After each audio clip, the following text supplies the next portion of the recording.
Selalu ada di dalamku, tak pernah hilang dari hatiku, menguatkan dan menenangkanku, melingkupiku dari yang jahat. Ku sembah dan ku tinggikan Engkau Tuhan yang berkuasa, yang terbesar, termulia. Yesus, Kau Tuhan selamanya, yang ku tinggikan, yang ku agungkan, terbesar selalu di hatiku, hebat perkasa, pemerintah selamanya. Yesus, Kau Tuhan, oh, Raja termulia.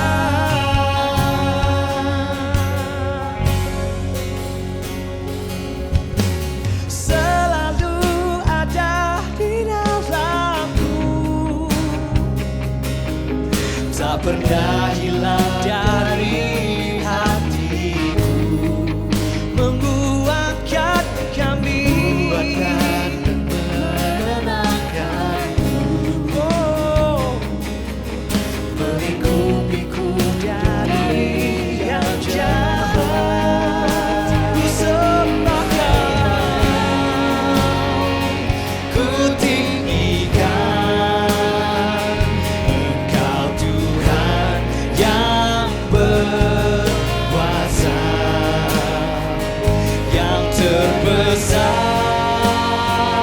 termulia. Yesus, Kau Tuhan, oh, Raja termulia.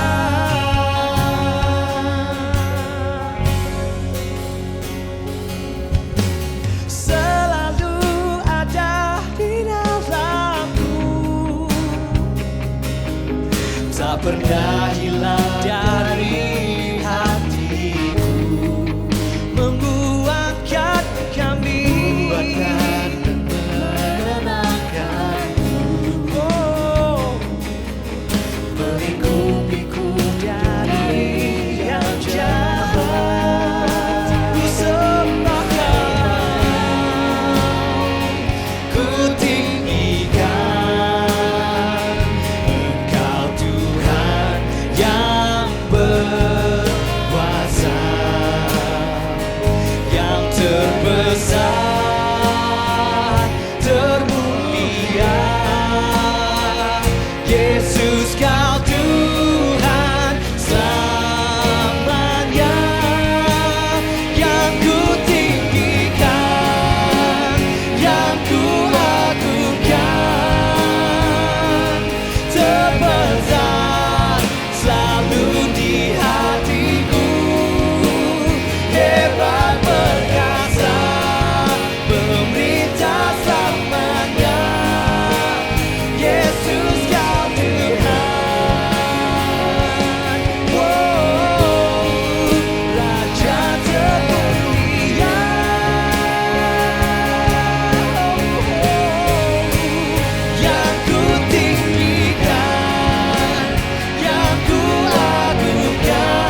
bertugas.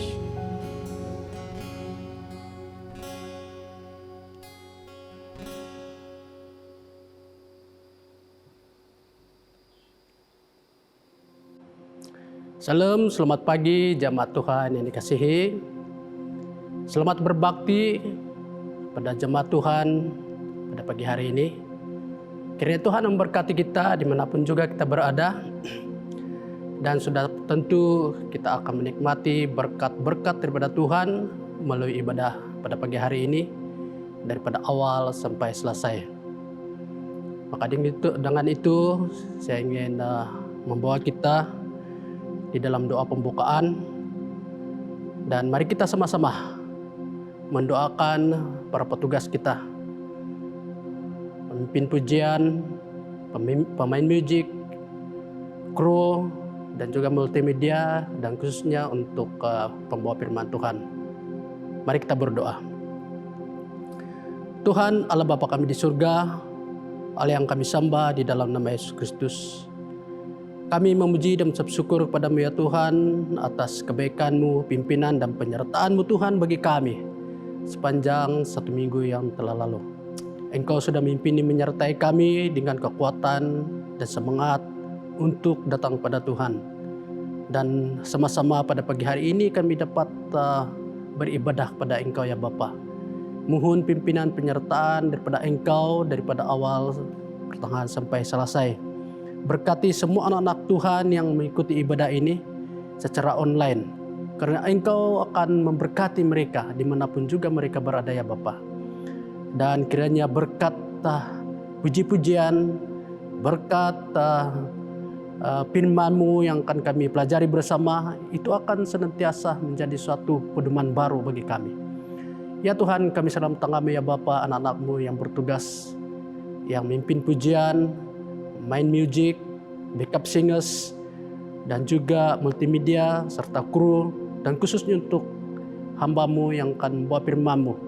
Kiranya Engkau memberkati dengan urapan khusus, sehingga firman-Mu dapat sampaikan, dan jemaat Tuhan menikmati dengan penuh sukacita. Tuhan, ini doa kami di dalam nama Yesus Kristus. Amin. Salam sedang jemaat Tuhan, sekali lagi kita dapat bertemu dalam ibadah pada bulan ini dan juga menghampir hujung tahun. Mari bawa hati kita untuk menyembah Tuhan pada saat ini. Haleluya.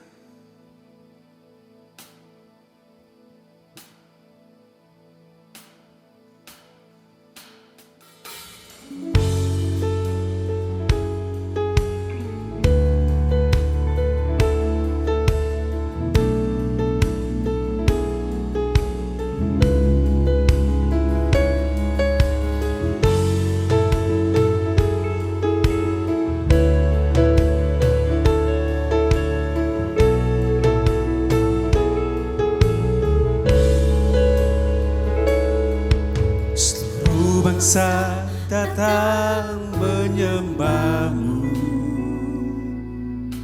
Engkau Allah yang layak disembah.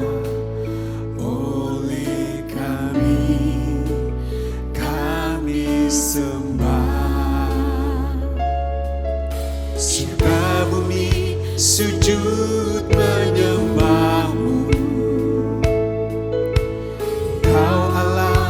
kudus dan berkuasa, kami puji, kami sembah bersama malaikat memuji-Mu, menyembah-Mu. Hosana, Hosana.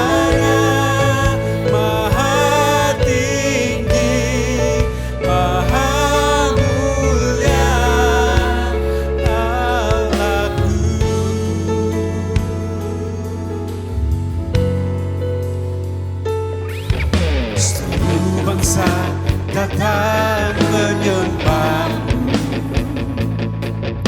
Engkau Allah yang layak disembah. Oleh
Jemaat Tuhan, pembacaan firman Tuhan pada pagi hari ini dipetik daripada Kitab Kejadian pasal yang ke-50 ayat 15 sampai 21. Jemaat Tuhan boleh mengikuti ataupun melihat firman Tuhan dalam kitab Jemaat. Dan saya akan membacakan firman Tuhan ini dengan suara yang kedengaran. Tajuk di atas adalah Yusuf menghiburkan hati saudara-saudaranya. Ayat yang ke-15. Ketika saudara-saudara Yusuf melihat bahwa ayah mereka telah mati, berkatalah mereka, boleh jadi Yusuf akan mendendam kita dan membalaskan sepenuhnya kepada kita segala kejahatan yang telah kita lakukan kepadanya. Sebab itu mereka menyuruh menyampaikan pesan ini kepada Yusuf. Sebelum ayahmu mati, ia telah berpesan, beginilah harus kamu katakan kepada Yusuf, ampunilah kiranya kesalahan saudara-saudaramu dan dosa mereka, sebab mereka telah berbuat jahat kepadamu. Maka sekarang ampunilah kiranya kesalahan yang dibuat hamba-hamba Allah ayahmu. Lalu menangislah Yusuf ketika orang berkata demikian kepadanya. Juga saudara-saudaranya datang sendiri dan sujud di depannya serta berkata, kami datang untuk menjadi budakmu. Tetapi Yusuf berkata kepada mereka, janganlah takut, sebab aku inikah pengganti Allah? Memang kamu telah merika-rikakan yang jahat terhadap aku, tetapi Allah telah merika-rikahnya untuk kebaikan dengan maksud melakukan seperti yang terjadi sekarang ini, yakni memelihara hidup suatu bangsa yang besar. Jadi janganlah takut, aku akan menanggung makanmu dan makan anak-anakmu juga. Demikianlah ia menghiburkan mereka dan menenangkan hati mereka dengan perkataannya. Demikian pembacaan firman Tuhan pada pagi hari ini. Terima kasih.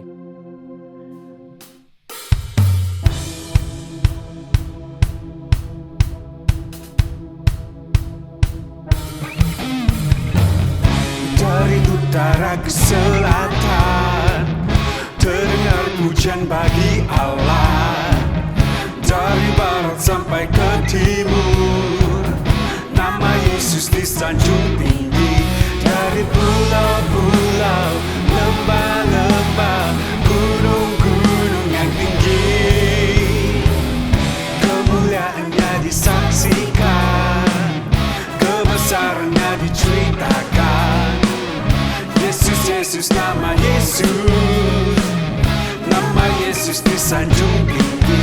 Dari pulau-pulau, lembah-lembah, gunung-gunung yang tinggi, yang tinggi, yang tinggi.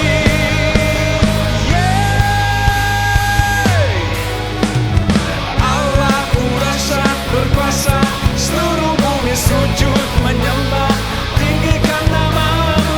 Allah dahsyat berkuasa, seluruh bumi sujud menyembah, tinggikan namamu.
Jemaat Tuhan yang dikasihi,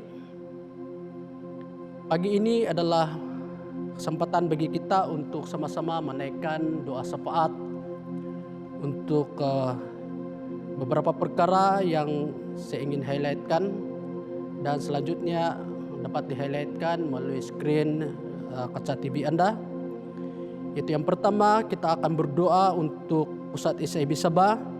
Yang kedua, kita akan berdoa untuk gereja kita SIB Kota Kinabalu. Dan selanjutnya yang ketiga, kita akan berdoa untuk doa khusus ataupun doa pribadi. Jadi jemaat Tuhan, mari kita sama-sama fokus untuk mendoakan 3 perkara yang sudah saya highlightkan sebentar tadi. Mari kita sama-sama menaikkan doa syafaat ini. Tuhan Allah Bapa kami di surga, Allah yang disembah Abraham, Yakub dan Ishak. Dan kami sujud di hadapan Tuhan pada pagi hari ini menaikkan doa syafaat kami. Karena kami percaya dan yakin ya Tuhan, bahwa Engkau tetap senantiasa setia mendengar doa-doa kami. Dan Engkau memperdulikan segala permohonan kami. Pagi hari ini kami mengangkat 3 doa ataupun doa syafaat kami di hadapan Tuhan. Yaitu yang pertama berkaitan dengan Pusat SIB Sabah, yaitu pada 26 hari bulan hingga 27 hari bulan 11 ini akan diadakan persidangan tahunan. Kami berdoa ya Bapa supaya IJK pelaksana bagi persidangan ini diberikan hikmat kebijaksanaan, sehingga semua persiapan persidangan ini berjalan dengan lancar ya Bapa. Kami berdoa ya Tuhan supaya setiap peserta-peserta dalam kawasan-kawasan diberikan hikmat secara khusus supaya mereka dapat mematuhi segala SOP yang sudah ditetapkan. Dan biarlah kiranya perjalanan mesyuarat ini berjalan teratur dari awal sampai selesai. Dan apapun juga perbincangan yang mereka akan bincangkan ataupun yang akan diputuskan, biarlah Tuhan yang akan campur tangan, dan biarlah Tuhan yang akan mendahului semuanya ya Bapa. Oh haleluya, terpuji termulia Engkau Bapa. Kami serahkan dalam tangan-Mu ya Bapa semua peserta-peserta ini maupun juga pemerhati pada waktu itu, supaya Tuhan melindungi dan menyertai. Dan selanjutnya Tuhan, kami terus mau berdoa untuk perlindungan daripada Tuhan untuk setiap jemaat Tuhan yang sudah mulai menghadiri ibadah secara fisikal ya Tuhan, supaya mereka terhindar daripada jangkitan COVID-19 ataupun 19. Dan biarlah kiranya Tuhan melalui ibadah-ibadah yang mereka jalankan itu akan memberikan kepada jemaat Tuhan suatu motivasi baru, bersemangat untuk datang beribadah kepadamu tanpa memiliki satu keraguan bahwa COVID-19 ini bukanlah suatu penghalang bagi kami untuk datang beribadah, datang untuk memuji menyembah Tuhan. Oh haleluya Bapa Surgawi, haleluya Yesus Kristus. Terpuji termulialah Engkau Bapa, karena kami yakin percaya dengan sungguh bahwa Engkaulah Tuhan kami yang memperdulikan semuanya. Selanjutnya Tuhan, kami berdoa untuk gereja kami SIB Kota Kinabalu Likas. Kami berdoa secara khusus untuk proses renovasi bangunan gereja kami yang sudah sekian lama tergendala. Tapi kami yakin percaya bahwa dalam proses-proses yang sedang dijalankan atau dilaksanakan oleh IJK pembangunan, kami serahkan semua itu ke dalam tangan-Mu ya Bapa. Kami berdoa untuk IJK pembangunan supaya diberikan hikmat untuk terus dapat memiliki kebijaksanaan bagaimana proses pembangunan ini berjalan. Kami berdoa ya Bapa untuk IJK bagian dana untuk pembangunan ini, supaya diberikan hikmat bagaimana dapat mencari dana dan bagaimana dapat memiliki komitmen di dalam pendanaan ya Bapak ya. Oh haleluya Tuhan. Kami selanjutnya terus berdoa untuk semua yang terlibat di dalam pembangunan ini ataupun proses renovasi ini, termasuklah arsitek, termasuklah kontraktor dan semua yang terlibat ya Bapak, supaya diberikan hikmat kebijaksanaan dan akhirnya pembangunan ini akan berjalan. Ini doa kami ya Bapak, ini permohonan kami karena kami yakin percaya bahwa tidak ada yang mustahil bagi Engkau apabila kami bersatu di dalam doa untuk perkara proses renovasi gereja kami ini Tuhan. Tuhan, selanjutnya kami terus berdoa untuk proses peralihan ruang ibadah kami ke Dewan Pasar 2 Pusat SIB Sabah. Kami berdoa supaya segala pelaksanaan proses perpindahan ini Tuhan berjalan dengan lancar. Kami berdoa untuk semua yang terlibat di dalam proses perpindahan ini. Engkaulah yang akan mimpini menyertai ya Tuhan. Segala keperluan-keperluan kiranya Tuhan yang akan campur tangan untuk mencukupkannya ya Bapa. Tuhan, biarlah kiranya melalui ruangan ibadah di Pasar 2 nanti akan memungkinkan kami dapat melaksanakan ibadah secara fisikal ya Tuhan. Oh haleluya, kami dalam tangan-Mu supaya sekurang-kurangnya ataupun seliwat-liwatnya dalam awal bulan 12 ini kami dapat memulakan ibadah kami secara fisikal, dan kami yakin percaya bahwa Tuhan akan mempermudahkan segala urusan-urusan multimedia dan apapun juga urusan-urusan yang berkaitan dengan persediaan peralihan ruang ibadah kami ya Tuhan. Terpujilah Engkau ya Bapa, kami yakin percaya bahwa Engkau akan mendengarnya dan Engkau akan menjawab semuanya itu sesuai dengan kehendak-Mu. Kami juga selanjutnya terus berdoa untuk persiapan perayaan Krismas untuk gereja ini.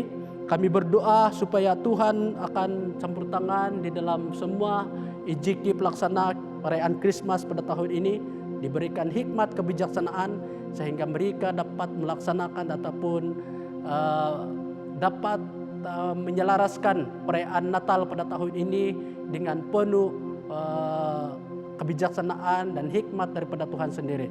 Dan apapun juga aktiviti yang mereka sudah rancangkan, biarlah Tuhan yang akan campur tangan dalam semuanya, sehingga apabila aktiviti itu dilaksanakan, semuanya akan memberkati dan juga menjadi kemuliaan bagi Tuhan sendiri. Oh haleluya. Dan selanjutnya kami terus berdoa secara khusus untuk beberapa pribadi-pribadi, khususnya untuk orang-orang yang sakit. Kami tidak tahu di mana mereka berada, sama ada mereka berada di hospital maupun di rumah. Kami dalam tangan-Mu supaya Engkau menjamah bahkan melawat mereka dan menjamah setiap sakit penyakit yang mereka alami ya Bapa, sehingga kesembuhan yang datang daripada Tuhan akan mereka nikmati ataupun rasakan ya Tuhan. Tuhan, terpujilah Engkau Bapa, karena kami yakin percaya bahwa Tuhanlah menjadi sumber pengharapan bagi kami. Tuhanlah yang menjadi andalan bagi kami dalam semuanya Tuhan. Oh haleluya, kami tidak dapat mengungkapkan semua doa-doa ini ya Bapa, tapi kami yakin percaya bahwa Tuhan mengetahui semua keperluan kami, keperluan jemaat, bahkan keperluan gereja ini. Oleh sebab itu, pada pagi hari ini, apa yang sudah kami sampaikan di hadapan Tuhan, Engkau akan menjawab semua itu Tuhan, sesuai dengan kehendak-Mu, sesuai dengan kerelaan-Mu. Tuhan, ini doa kami, hanya dalam nama Yesus Kristus, kami sudah menaikkan doa syafaat kami. Haleluya, amin.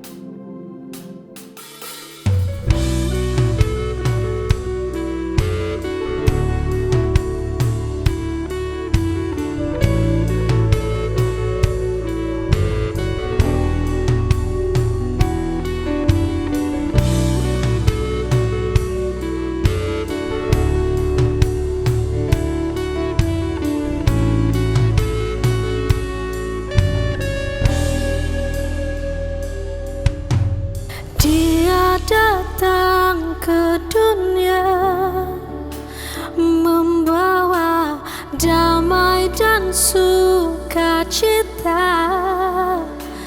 Dialah Yesus Tuhan, Dia Raja damai,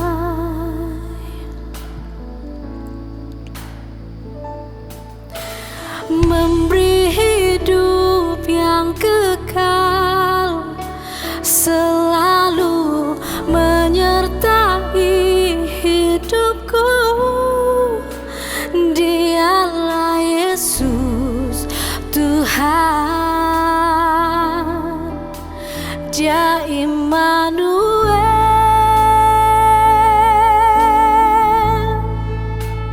Yesuslah pengharapan, memberi hidup kepada kita semua, berkuasa.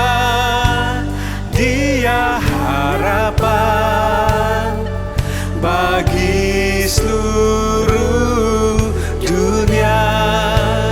Yesuslah pengharapan, kan ku berserah kepadanya, satu-satunya harapan dalam hidupku.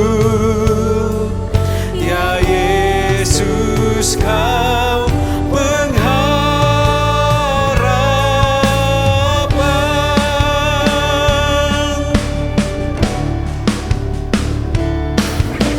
memberi hidup yang kekal, selalu menyertai hidupku. Dialah Yesus Tuhan,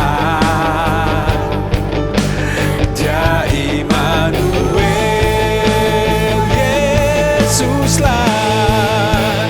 Yesuslah pengharapan, memberi hidup kepada kita semua, berkuasa.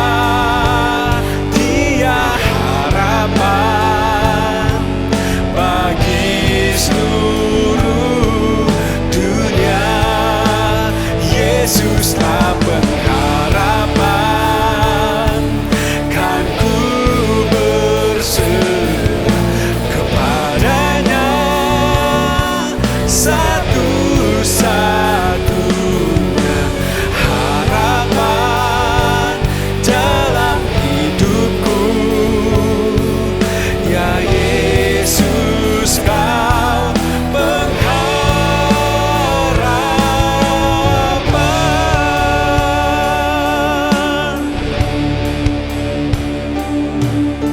Ku berserah penuh,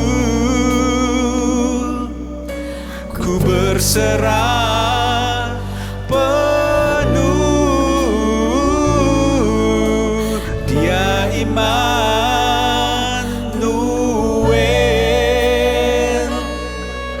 Yesus besertaku,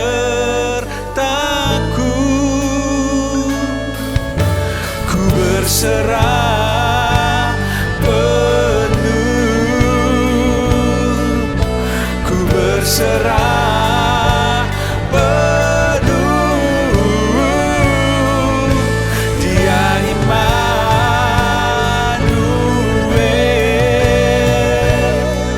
Yesus besertaku.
dalam kasih Tuhan kita Yesus Kristus.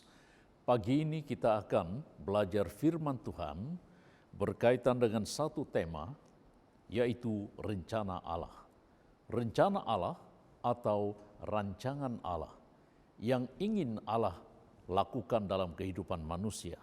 Untuk itu, saya membawa kita memperhatikan firman Tuhan yang baru saja dibaca sebentar tadi dalam Kejadian pasal yang ke-50, ayat 15 hingga ayat yang ke-21. Saya membaca ulang dari ayat yang ke-19 sampai kepada ayat yang ke-21 yang menjadi penekanan khotbah ini. Demikian firman Tuhan, ayat 19. Tetapi Yusuf berkata kepada mereka, "Janganlah takut, sebab aku inikah pengganti Allah? Memang kamu telah mereka-rekakan yang jahat terhadap aku, tetapi Allah telah mereka-rekakannya untuk kebaikan dengan maksud melakukan seperti yang telah terjadi sekarang ini, yakni memelihara hidup suatu bangsa yang besar. Jadi janganlah takut, aku akan menanggung makananmu dan makan anak-anakmu juga." Demikianlah ia menghiburkan mereka dan menenangkan hati mereka dengan perkataannya. Sebelum lanjut kita belajar firman Tuhan, mari kita tunduk bersama dan saya pimpin kita dalam doa yang kedengaran. Kami datang kepadamu ya Tuhan, bersyukur untuk masa yang Kau telah berikan kepada kami. Tatkala kami mempelajari firman-Mu, biarlah kuasa Roh Kudus menjamah setiap hati nurani kami, sehingga kami mengerti maksud dan tujuan Tuhan bagi setiap kehidupan kami. Berkati jemaat-Mu yang berada di rumah masing-masing dan hamba-Mu yang berbicara tentang kebenaran firman-Mu. Jamah lidah, hati dan pikiran hamba, sehingga di tengah-tengah menyampaikan firman Tuhan, biar nama-Mu saja yang dipermuliakan dan berkat untuk sesama kami. Terima kasih Bapa di sorga, inilah doa yang kami panjatkan di dalam dan di atas nama Tuhan Yesus. Amin. Jemaat Tuhan yang saya kasihi dalam nama Tuhan kita, Yesus Kristus. Teks yang baru saja kita baca sebentar tadi sebenarnya berlatar belakangkan suatu kisah atau satu peristiwa yang berlaku di tengah-tengah satu keluarga, yaitu keluarga Yakub yang mempunyai 12 orang anak laki-laki. Dan anak yang paling bungsu itu bernama Yusuf. Pendek cerita, teks ini berbicara tentang suatu tindakan yang dilakukan oleh saudara-saudara Yusuf atau abang-abangnya terhadap Yusuf sebagai adik bungsu mereka.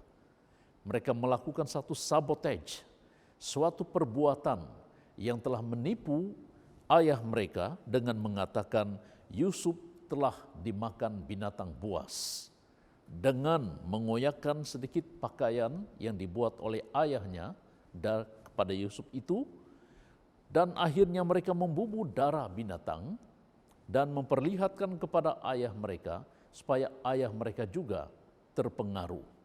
Dan hati ayah mana yang tidak terluka. Ia mempercayai kata abang-abang Yusuf bahwa Yusuf telah dimakan atau telah dibunuh oleh binatang buas. Nah, saudara sekalian yang saya kasihi, perkara ini wujud atau timbul karena rasa benci dan rasa dengki abang-abang Yusuf kepada pribadinya. Padahal kisah yang benar adalah Yusuf telah dijual oleh abang-abangnya kepada orang Midian dan kemudian dibawa ke Mesir sebagai hamba. Saudara sekalian yang saya kasih dalam nama Tuhan kita Yesus Kristus, kita perpendekkan kisah ini atau cerita tentang Yusuf dan kita memasuki maksud sebenarnya mengapa Allah mengizinkan peristiwa itu berlaku. Ini bukan direka oleh manusia saja, tapi sebenarnya Allah telah melakukan sesuatu rencana yang tidak terpahami oleh manusia. Seolah-olah Yusuf di tengah peristiwa ini telah ditipu, dianiaya oleh perbuatan abang-abangnya. Dan kelihatan daripada cerita atau kisah ini memang benar. Tapi di tengah-tengah peristiwa yang berlaku, Allah melakukan sesuatu yang di luar dugaan manusia. Mari kita lihat selanjutnya kisah ini. Setelah kita meneliti ayat demi ayat dari pasal ke-37 sampai pasal yang ke-50 kitab Kejadian ini, kita mendapati bahwa di tempat di mana mereka tinggal dilanda oleh suatu musibah, kemarau panjang dan kelaparan yang berlarutan. Sehingga akhirnya abang-abang Yusuf, malah keluarga Yusuf kelaparan dan mereka tidak tahu di mana lagi mencari makanan. Tapi di Mesir ketika itu dengan kebijaksanaan yang dimiliki oleh Yusuf, ia telah menabung makanan, mengumpul makanan yang dapat bertahan bertahun-tahun. Lalu hal ini kedengaran oleh keluarga Yakub, sehingga Yakub menyuruh anak-anaknya pergi ke Mesir untuk membeli gandum. Nah, saudara sekalian yang saya kasihi dalam nama Tuhan kita Yesus Kristus, kita perpendekkan cerita ini. Ketika abang-abang Yusuf sampai ke Mesir dan akhirnya mengenali orang yang mereka temui itu adalah Yusuf, yang pada waktu itu menjadi seorang yang sangat berkuasa. Karena berkat penyertaan Allah kepada Yusuf, maka abang-abang Yusuf ini menjadi gentar dan takut sekali. Karena pikir mereka nanti Yusuf akan membalas dendam dan akan membunuh mereka. Tetapi Yusuf adalah seorang yang percaya kepada Tuhan. Yusuf adalah seorang yang dididik dan melihat bagaimana penyertaan Tuhan dalam kehidupannya sejak ia dijual sebagai budak atau hamba. Dan ia melihat Allah begitu baik. Ada sesuatu yang Tuhan lakukan dalam kehidupannya. Dan hal itu telah membuat pemikiran Yusuf, hati nurani Yusuf tidak seperti abang-abangnya. Nah, saudara sekalian yang saya kasihi dalam nama Tuhan kita Yesus Kristus, jika kita meneliti pada ayat pasal yang ke-45, ayat yang ke-5 sampai kepada ayat yang ke-8, bunyinya demikian. Ketika Yusuf memperkenalkan dirinya kepada saudara-saudaranya. Ayat yang ke-5 berkata, "Tetapi sekarang janganlah bersusah hati dan janganlah menyesali diri karena kamu menjual aku ke sini. Sebab untuk memelihara kehidupanlah Allah menyuruh aku mendahului kamu." Yang dimaksudkan oleh Yusuf kepada abang-abangnya itu adalah Allah telah merencanakan sesuatu. Allah telah melakukan sesuatu terhadap bangsa mereka. Seperti katanya, sebab untuk memelihara kehidupanlah Allah menyuruh aku mendahului kamu. Bayangkan kata-kata Yusuf kepada abang-abangnya, ia telah disabotage yang sebenarnya mereka membunuh Yusuf, tetapi akhirnya mereka menjual kepada orang Midian dan Yusuf dibawa ke Mesir. Itu perbuatan jahat. Itu perbuatan yang paling tidak disenangi. Tetapi Yusuf mengadaptasi, mengambil situasi atau perbuatan abang-abangnya itu sebagai berikut.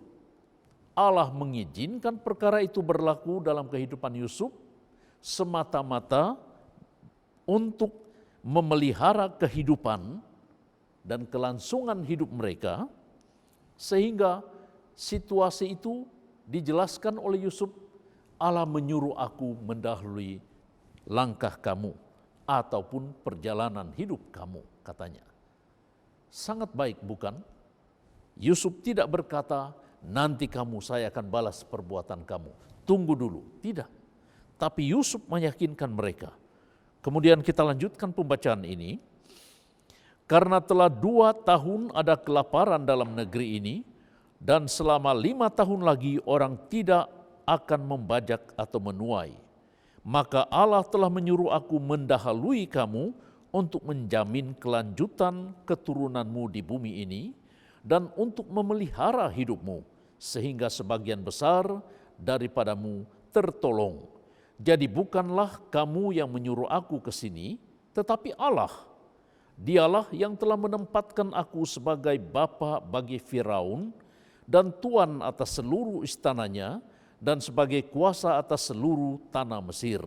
Saudara sekalian yang saya kasihi dalam nama Tuhan kita Yesus Kristus, tidak ada manusia yang membalas kejahatan dengan kebaikan seperti yang dilakukan oleh Yusuf dalam konteks waktu itu.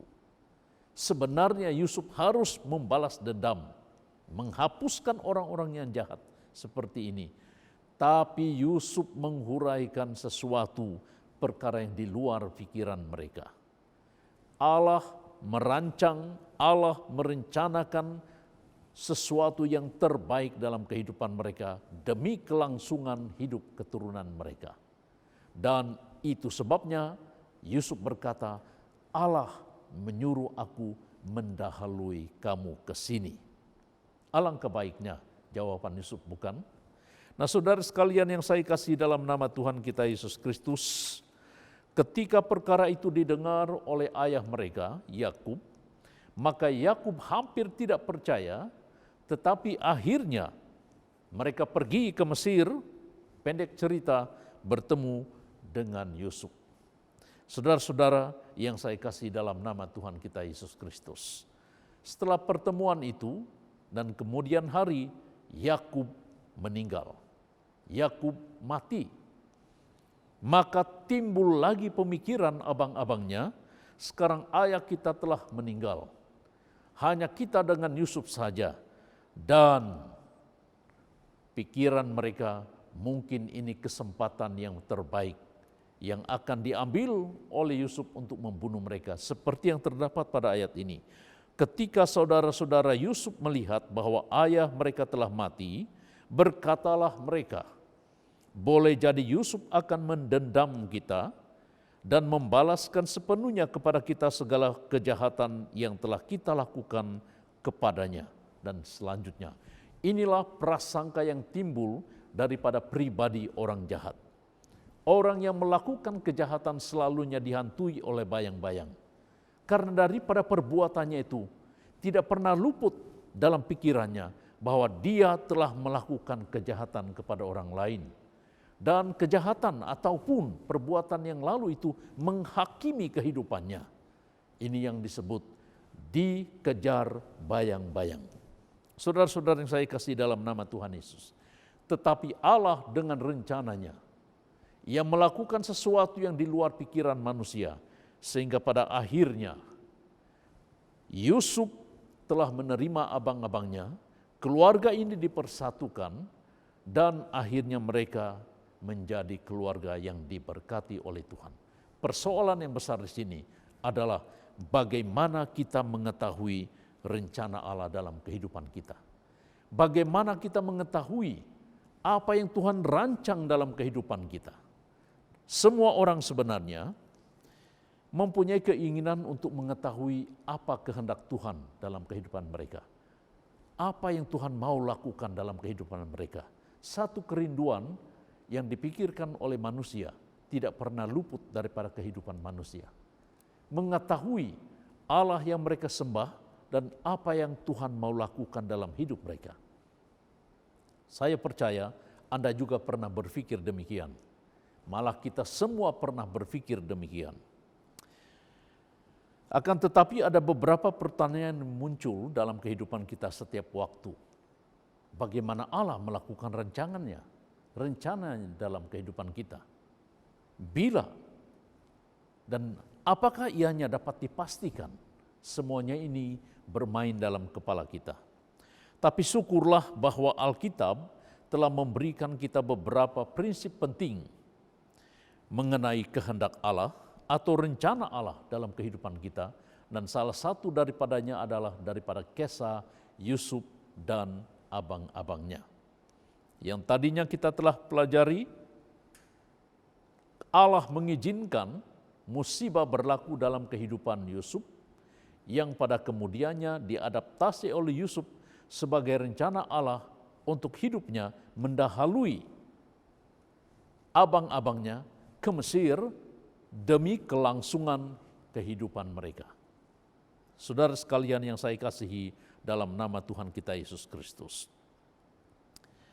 Secara umum, Alkitab penuh dengan pernyataan yang jelas tentang rencana Allah yang dapat diaplikasikan atau diterapkan dalam kehidupan semua orang percaya. Sebagai contoh, dalam 1 Tesalonika pasal yang kelima ayat 16 hingga ayat yang ke-18 mengajarkan frasa katanya berbunyi, bersukacitalah senantiasa, tetaplah berdoa, mengucap syukurlah dalam segala hal, sebab itulah yang dikehendaki oleh Allah di dalam Kristus Yesus bagi kamu.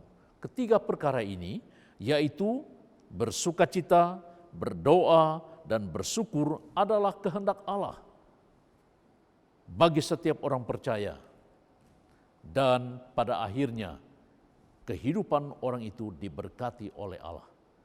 Rencana Allah dalam kehidupan manusia, bersukacita, kuat dalam berdoa, dan senantiasa bersyukur.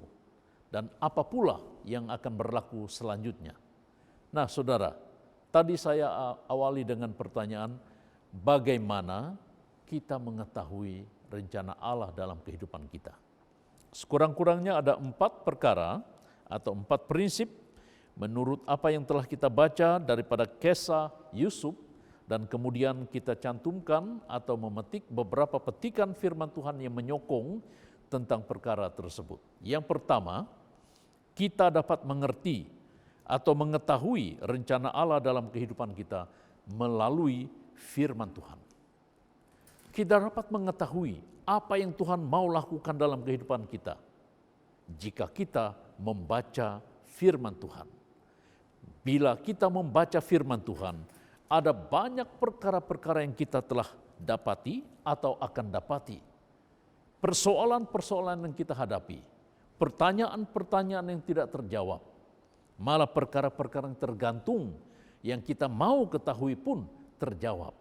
Khususnya dalam kehidupan manusia yang berdosa. Allah membenci dosa manusia, perbuatan manusia. Lalu Allah menghukum manusia, tapi Allah juga mengampuni manusia. Dan banyak perkara yang dapat kita ketahui setelah kita membaca firman Tuhan. Sebagai contoh sebentar tadi, ketika kita membaca firman Tuhan dari perspektif pemikiran Yusuf, bagi abang-abangnya mungkin Yusuf mendendami mereka. Tapi Yusuf berkata, tidak, Allah menyuruh aku mendahului langkah kamu ke sini semata-mata untuk kelanjutan kehidupan. Karena kemarau sudah beberapa tahun berlaku, kelaparan melanda tempat kita, dan 5 tahun ke depan orang tidak dapat membajak dan sebagainya. Bayangkan, Yusuf melupakan kejahatan abangnya. Ketika kita membaca firman Tuhan, ada banyak perkara yang telah kita ketahui dan akan ketahui. Dimensi pemikiran kita akan berkembang dan pada akhirnya kita menemui Allah berkarya dalam sejarah manusia seperti kisah Yusuf melalui firman Tuhan. Itu hanya satu contoh. Nah, prinsip yang kedua, kita dapat mengetahui rencana Allah dalam kehidupan kita jika kita hidup dekat dengan Allah. Jika kita hidup dekat dengan Allah, ini berbicara tentang persekutuan bersama dengan Allah. Bukan sekadar mempercayainya, tetapi kita bersekutu dengan Allah. Nah, saudara sekalian yang saya kasih dalam nama Tuhan Yesus, maksud dekat dengan Allah, Paulus menegur jemaat Kristen di Rom tentang istilah persembahan. Mari kita baca itu dalam Rom 12 ayat 1 hingga ayat yang kedua. Ini berkaitan dengan persembahan dan ibadah. Karena itu saudara-saudara, demi kemurahan Allah, aku menasihatkan kamu, supaya kamu mempersembahkan tubuhmu sebagai persembahan yang hidup, yang kudus, dan yang berkenan kepada Allah. Itu adalah ibadahmu yang sejati. Janganlah kamu menjadi serupa dengan dunia ini, tetapi berubahlah oleh pembaharuan budimu, sehingga kamu dapat membedakan manakah kehendak Allah, apa yang baik, yang berkenan kepada Allah, dan yang sempurna. Nah, saudara sekalian, ketika kita mengkhususkan kehidupan kita bagi Allah dan berpaling daripada prinsip-prinsip duniawi, hati kita sedang dipersiapkan untuk mendengarkan Allah. Dengan kata yang lain, mendekat kepada Allah, menyerahkan diri kita kepada Allah. Dan Paulus berkata kepada jemaat Kristen di Rom, itu adalah persembahanmu yang hidup. Persembahanmu yang hidup, yang kudus dan berkenan kepada Allah. Itu adalah ibadahmu yang sejati. Jadi saudara sekalian yang saya kasih dalam nama Tuhan Yesus Kristus, hidup kita tidak akan diberkati oleh Allah jika kita tidak mempersembahkan hidup kita kepada Tuhan. Nah, tanpa melakukan hal itu, bagaimana mungkin kita mengetahui rencana Allah, kehendak Allah dalam kehidupan kita, tanpa melibatkan persembahan hidup kepada Tuhan. Saudara-saudara, bagi orang yang percaya kepada Tuhan, tidak ada hari tanpa persembahan hidup kita kepada Tuhan. Sebab itu apapun yang kita lakukan, setiap waktu kita datang kepada Tuhan. Arti kata mempersembahkan diri kepada Tuhan, menyembah Dia, itu maksudnya kita mendekatkan diri kita kepada Tuhan. Dimanapun kita pergi, agar kita dilindungi, kita senantiasa diprotek daripada perkara-perkara yang tidak diingini. Doa saya selalu sebelum bergerak dari rumah ke pejabat atau ke mana saya pergi, saya membawa anak saya atau siapapun yang ikut saya, memulai perjalanan hidup adalah mohon Tuhan menyertai hidup kami sepanjang hari itu dan dilindungi daripada berbahaya dan malapetaka. Malah saya juga selalu berdoa kepada Tuhan, jika kehendak-Mu, Engkau menjauhkan kami daripada COVID-19, menjaga, protek, melindungi supaya kita tidak kejangkitan dan menjangkitkan orang lain. Saudara-saudara yang saya kasihi, jika itu kehendak Tuhan, sedikit memberikan penjelasan kepada kita mendekatkan diri kepada Allah. Waktu anak-anak saya masih kecil, kalau kami berjalan di kota atau di bandar, anak selalu pegang tangan atau paling kurang kaki dan memeluk. Dan dalam perjalanan mereka selalu, kalau ada sesuatu yang mereka takuti, memeluk kaki ayahnya atau ibunya. Dalam pikiran saya, mengapa?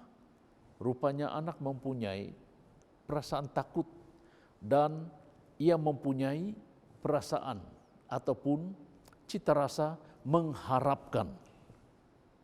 Tidak ada siapa yang ia harapkan selain daripada orang tuanya. Ia selalu mendekatkan diri kepada orang tuanya. Ada sesuatu yang ia takuti, ia langsung memeluk orang tuanya. Mendekatkan diri. Mengapa? Karena tidak ada pengharapan lain selain daripada orang tuanya. Kalaulah kita dapat melakukan hal yang sama seperti anak kecil kepada Allah, di mana kita pergi, kita merasakan diri kita itu bersama-sama dengan Allah dan memang itu benar. Tidak ada kehidupan orang percaya tanpa penyertaan Tuhan. Dialah pengharapan kita. Maka kita akan mengetahui apa yang dilakukan Allah dalam kehidupan kita.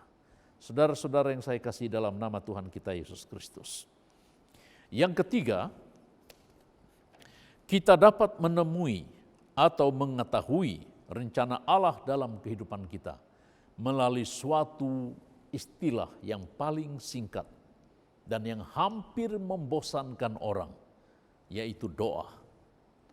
Orang Kristen, orang yang percaya kepada Tuhan, tidak pernah menjauhkan dirinya daripada berdoa kepada Tuhan. Itu adalah suatu ciri hidup, ciri khas orang Kristen, berdoa kepada Tuhan. Apa juga perkara, kita menyampaikannya kepada Tuhan melalui doa.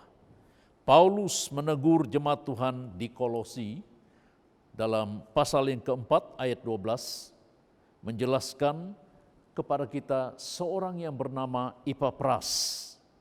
Ia berkata, yang selalu bergumul dalam doanya untuk kamu supaya kamu berdiri teguh sebagai orang-orang yang dewasa dan yang berkeyakinan penuh dengan segala hal yang dikehendaki Allah atau yang sesuatu yang diinginkan oleh Allah. Jadi pada orang percaya di Kolosi perlu mengetahui dan melakukan kehendak Allah. Tetapi hal ini telah didorong, dimotivasi oleh Epapras yang tidak henti-henti mendorong jemaat Kristen di Kolosi dalam doanya. Kita dapat memahami kehendak Allah melalui doa.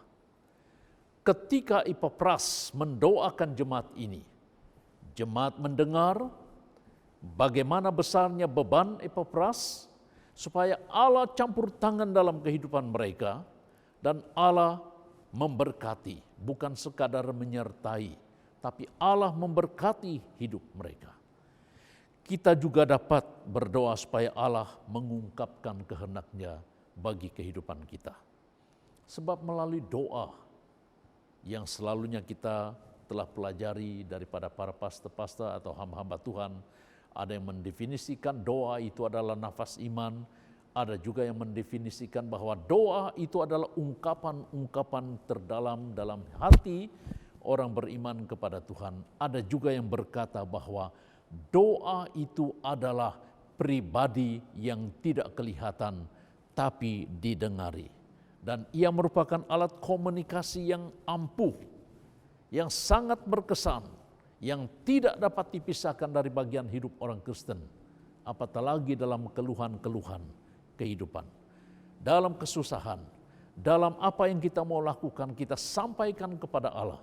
Tidak ada tempat lain kita mengeluh, menyampaikan dan mengadu terhadap apa yang kita alami dan apa yang kita pikirkan, apatah lagi apa yang kita rancangkan selain kepada Allah. Dia melihat, ia menunggu, dan ia akan melakukan sesuatu dalam kehidupan kita. Kita hanya dapat mengetahui kehendak Tuhan, rencananya, rancangannya dalam kehidupan kita melalui doa kita kepada Tuhan. Saudara yang saya kasihi dalam nama Tuhan kita Yesus Kristus, bila kita hidup dalam doa, kita merasakan bahwa Tuhan itu memang bukan dekat tapi bersama dengan kita. Seandainya kita tidak berdoa kepada Tuhan, seolah-olah kita merasa bahwa Tuhan itu tidak ada bersama dengan kita. Bagi orang yang tidak berdoa dan tidak mau berdoa, kepada siapa lagi ia mengharap? Saudara-saudara, Tuhan tidak pernah menjauhkan diri daripada kita. Hanya manusia yang menjauhkan diri kepada Tuhan. Sebab itu saudara, kalau mau mengetahui rencana Allah dalam kehidupan kita, berdoalah senantiasa. Yang keempat, kita dapat mengetahui rencana Tuhan, kehendak Tuhan, rancangannya dalam kehidupan kita, jika kita melihat apa perbuatan Tuhan dalam kehidupan kita. Setelah bergumul banyak perkara, lalu kita melihat apa konfirmasi penyertaan Tuhan dalam kehidupan kita. Dalam konteks hidup Yusuf, ketika ia disabotage, ia dituduh melakukan perbuatan yang semu, coba memperkosa dan mengaibkan kehidupan ataupun rumah tangga Potifar dengan mengganggu istrinya, Yusuf tenang, ia tidak berkata bahwa saya telah melakukannya, tidak. Ia coba membela diri, tetapi apakan daya, istri Potifar dengan laporannya, tuduhannya, diterima bulat-bulat oleh para tentara, kemudian ia ditangkap. Ketika ia ditangkap dan dipenjarakan, apa yang Yusuf lakukan? Ia berdoa dan ia berharap kepada Tuhan. Tuhan menunjukkan beberapa tanda-tanda. Tuhan memberikan beberapa bukti-bukti penyertaannya kepada Yusuf Dan Yusuf melihat betapa besar penyertaan Tuhan dalam kehidupannya. Apa yang ia alami, ia sampaikan kepada Tuhan, dan Tuhan menunjukkan dan menyatakan penyertaannya kepada Yusuf melalui tafsiran mimpi, juga mimpi Firaun, dan ia menyatakan betapa Tuhan menyertai kehidupannya.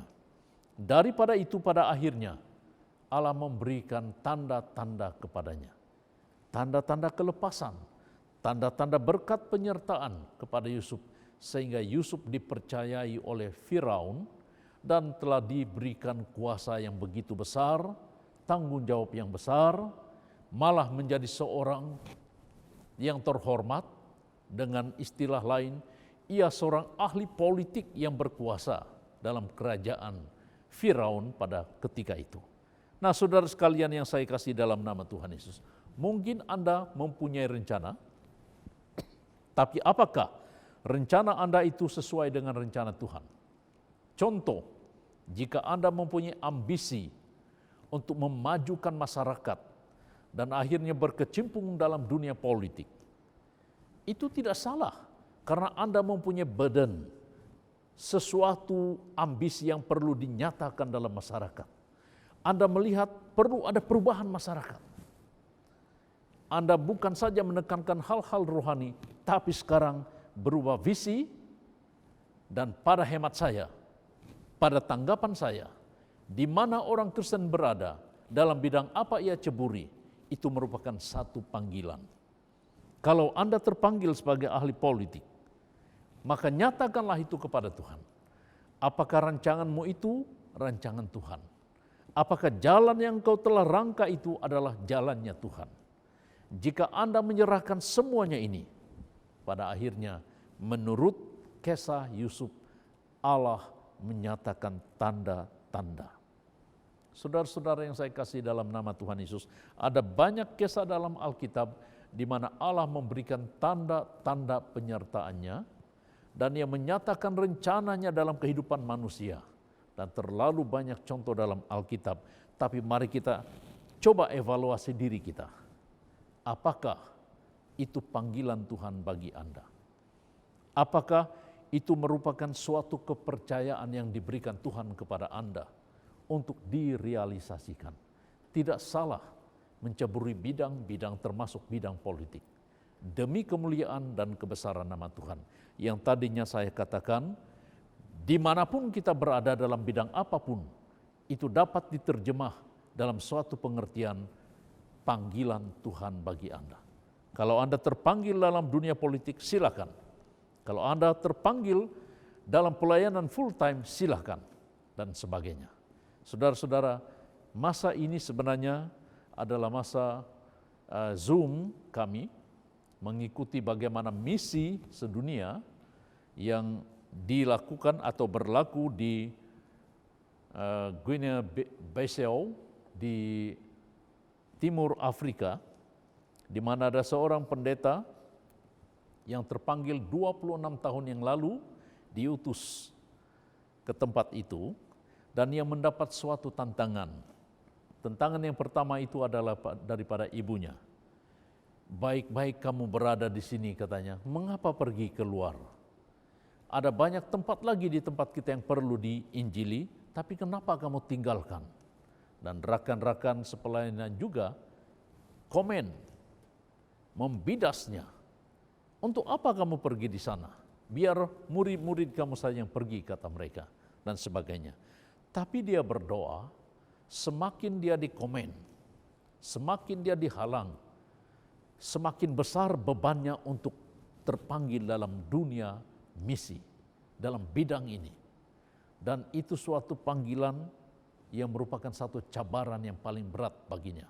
Meninggalkan keluarga, meninggalkan rakan-rakan, meninggalkan negaranya, meninggalkan sukunya, dan pergi ke tempat orang. Saudara, tempat itu adalah tempat yang termiskin, di mana 80% daripada penduduknya menurutnya buta huruf.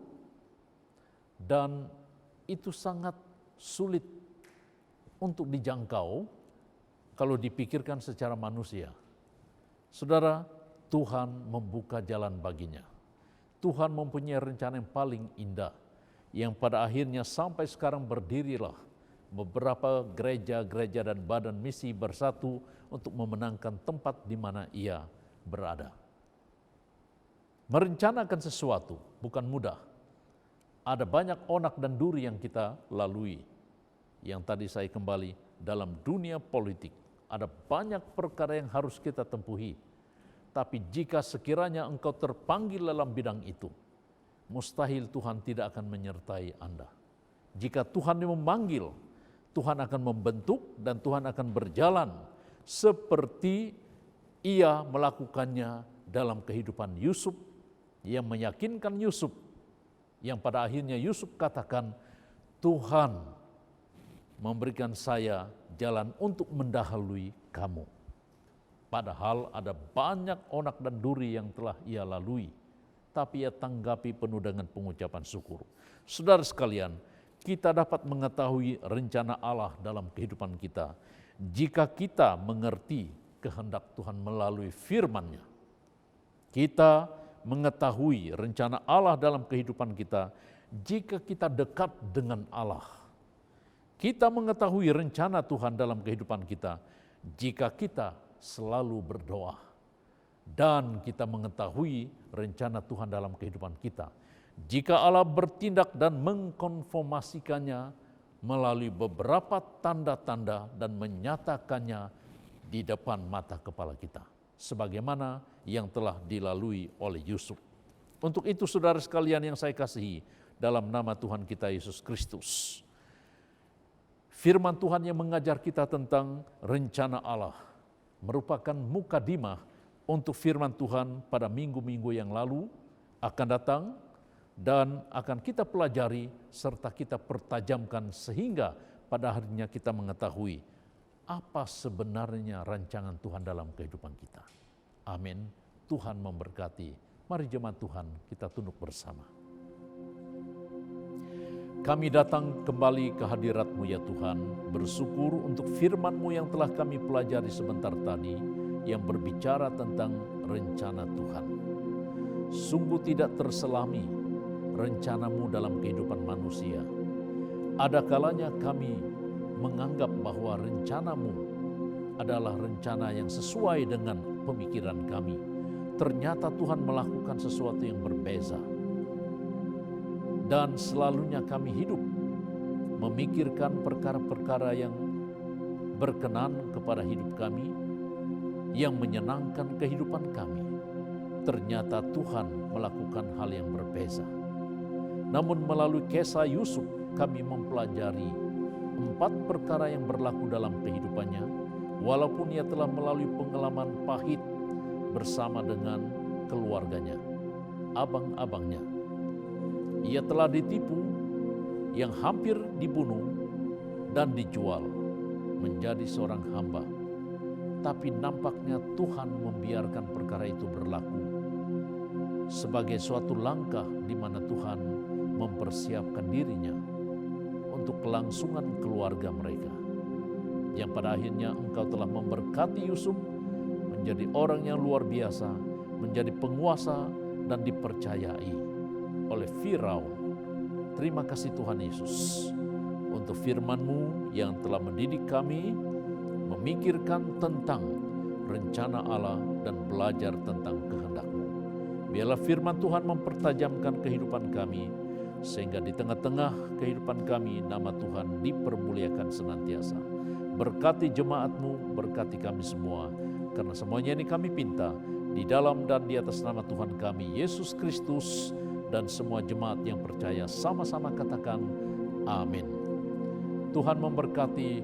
Shalom. Jemaat Tuhan yang dikasihi,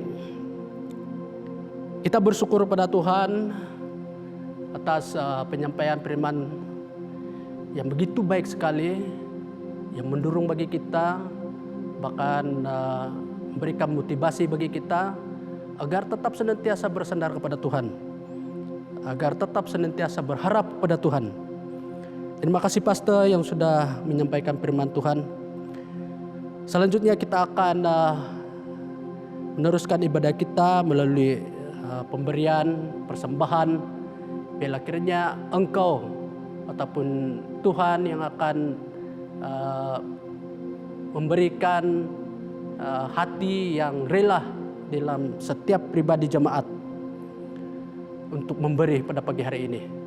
Karena di mana tangan yang ringan memberi, maka berkat-berkat Tuhan itu akan datang dengan ringan kepada kita. Jemaat Tuhan, marilah kita memberi dengan sukacita, sama ada melalui persembahan maupun persepuluhan ataupun persembahan khas melalui akaun gereja yang tertera di skrin Anda. Dan selanjutnya kita akan akhiri ibadah kita di dalam doa. Mari kita berdoa. Tuhan Allah Bapa kami di surga, Tuhan yang kami sembah di dalam nama Yesus Kristus. Kami bersyukur kepada Engkau ya Bapa atas segala berkat yang telah Engkau berikan untuk kami nikmati. Berkat pekerjaan, berkat perusahaan, dan berkat ekonomi kami. Engkau sudah memberkati kami dengan penuh sukacita ya Bapa. Oleh sebab itu pada pagi hari ini kami bersyukur karena ada kesempatan bagi kami untuk memberi kepada Tuhan. Kami bersyukur karena pagi hari ini kami dapat memberikan apa yang Tuhan sudah berikan kepada kami akan beri. Berkati setiap tangan yang memberi pada pagi hari ini Tuhan. Berkati supaya mereka akan dilimpahi dengan kasih daripada Tuhan, dan selanjutnya segala usaha dan pekerjaan mereka akan diberkati dan dapat dilimpahi dengan berkat-berkat daripada Tuhan. Tuhan, kami yakin percaya bahwa sungguh pun ada di antara kami yang tidak dapat memberi pada pagi hari ini karena kekurangan, tapi kami yakin percaya bahwa berkat, sukacita, damai daripada Tuhan senantiasa berserta mereka. Oh haleluya Tuhan. Dan uang ini Tuhan yang sudah diberikan, kiranya uang ini dapat digunakan pakai untuk pembangunan pekerjaan Tuhan. Biarlah kiranya Tuhan anak-anak-Mu yang menjaga keuangan ini diberikan hikmat bagaimana dapat menyelaraskan uang ini dengan sepenuhnya. Tuhan, terpujilah Engkau, terpujilah nama-Mu ya Bapa, karena berkat-berkat yang Kau limpahkan untuk anak-anak-Mu. Tuhan, sebentar ini kami akan kembali ataupun kami akan akhiri ibadah kami. Biarlah Tuhan akan memberkati kami supaya melalui ibadah ini ataupun setiap acara yang sudah kami nikmati sepanjang ibadah ini, itu akan mendorong bagi kami, bahkan menguatkan bagi kami. Dan khususnya firman-Mu yang sudah kami dengar, itu akan menjadi satu pedoman bagi kami sepanjang satu minggu yang akan datang ya Bapa. Tuhan, Engkau akan memberkati setiap usaha kami sepanjang satu minggu yang mendatang ya Tuhan. Dalam apapun juga perencanaan kami, bahkan apa yang aktiviti kami, Engkau akan memperdulikan semuanya, bahkan mendahului semuanya Tuhan. Oh haleluya Bapa, haleluya Yesus Kristus, terpujilah nama-Mu, karena Engkau sudah mimpin menyertai kami dalam ibadah kami daripada awal, pertengahan sampai pada saat ini. Tuhan, ini doa kami hanya dalam nama Yesus Kristus, dan mari jemaat Tuhan yang menerima berkat ibadah pada pagi hari ini sama-sama mengatakan amin. Haleluya. Tuhan memberkati dan kita akan bertemu lagi. Amin. Ucapan takziah diucapkan kepada Puan Supia Lapos dan keluarga besar. Bapa tersayang mereka telah kembali ke rumah Bapa pada 18 November 2021. Doakan kekuatan dan penghiburan Tuhan bagi keluarga ini.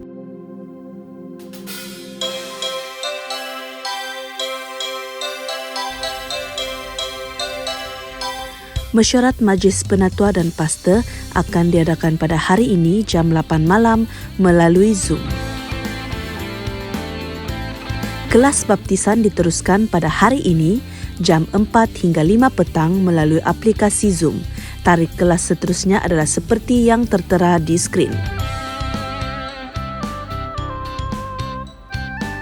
Ibadah Ahad SIB KKLIKAS secara fizikal akan diadakan pada 5 Disember 2021, jam 9 pagi di Dewan Fasa 2 SIB Sabah. Jemaat dialu-alukan hadir, pastikan SOP dipatuhi sepanjang ibadah.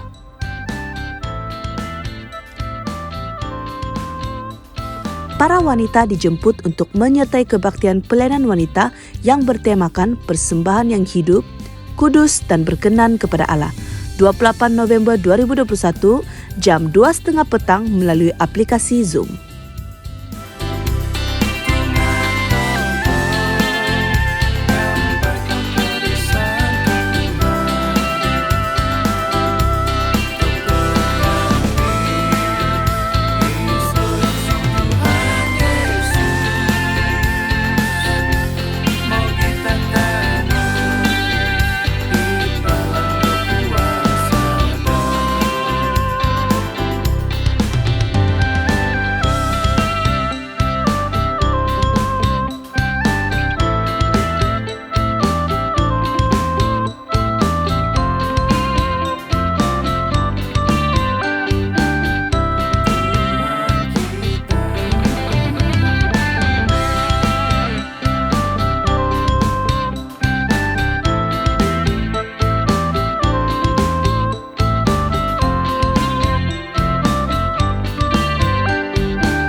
Hai, kami daripada SIB KKLIKAS dan ini adalah channel YouTube kami. Jangan lupa subscribe untuk info terkini.